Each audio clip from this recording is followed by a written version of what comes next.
Donc salut, voilà, donc tout d'abord avant de commencer la vidéo, je voudrais tout simplement m'excuser pour le mois d'attente qu'il y a eu sans vidéo.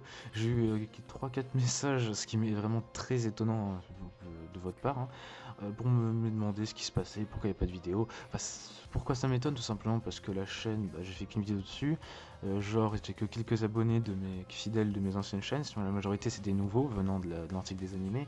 Et d'un côté ça fait plaisir, mais c'est un peu étonnant de voir que vous attendiez mes futures vidéos.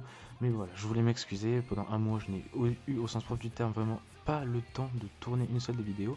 J'ai déjà galéré à finir d'écrire 2-3 scripts pour plusieurs vidéos. Donc maintenant que j'ai le temps d'en tourner au moins une ou deux, c'est ce que je vais faire tout de suite. Donc voilà, j'en m'excuse et on se retrouve tout de suite pour la vidéo.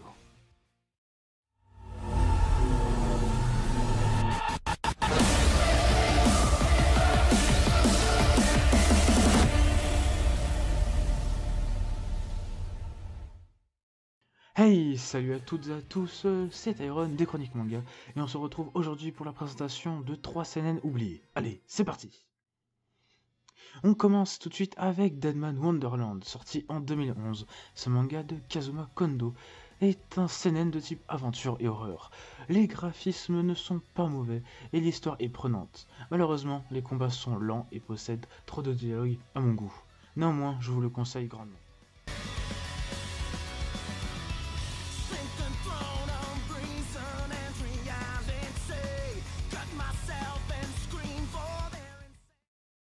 On poursuit avec mon préféré des trois. Je veux bien sûr parler de Black Lagoon. C'est un animé sorti en 2006 de type action psychologique, tranche de vie et drame.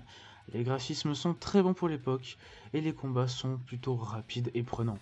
Mais Black Lagoon est fait pour un public beaucoup plus adulte. Il porte de sujets plutôt matures dans un monde de mafia, drogue et de prostitution, etc.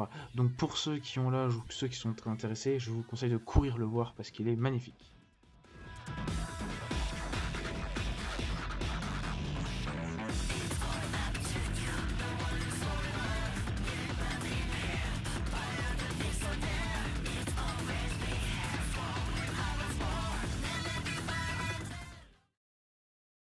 Et on finit avec Hellsing, un animé de type action, horreur et fantastique. C'est le plus âgé des trois étant sorti en 2001. Je vais vous le présenter en deux parties. La version originale et la version Ultimate. Je vous déconseille la version originale, elle est plutôt moyenne au niveau des dessins et des graphismes et ne respecte mais vraiment pas du tout le manga, hormis un arc de 2 épisodes, mais plutôt bof. Mais il est quand même à voir pour avoir quelques bases pour regarder par la suite Ultimate. Parlons d'Ultimate maintenant. Ce n'est pas une suite, mais plus une nouvelle version de l'anime, qui suit parfaitement le manga jusqu'au bout.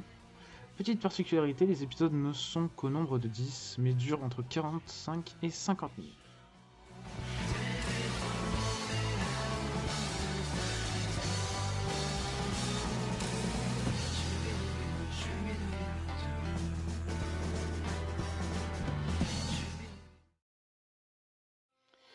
Voilà, la vidéo touche à sa fin les Nakama, donc excusez-moi si elle était un peu courte, mais j'essaie d'abréger le plus possible sans trop non plus passer un quart d'heure sur chaque animé ou 5 minutes parce que c'était un peu trop long.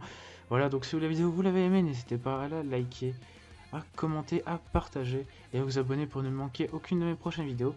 Et je vous dis à la prochaine amis, allez, sayonara!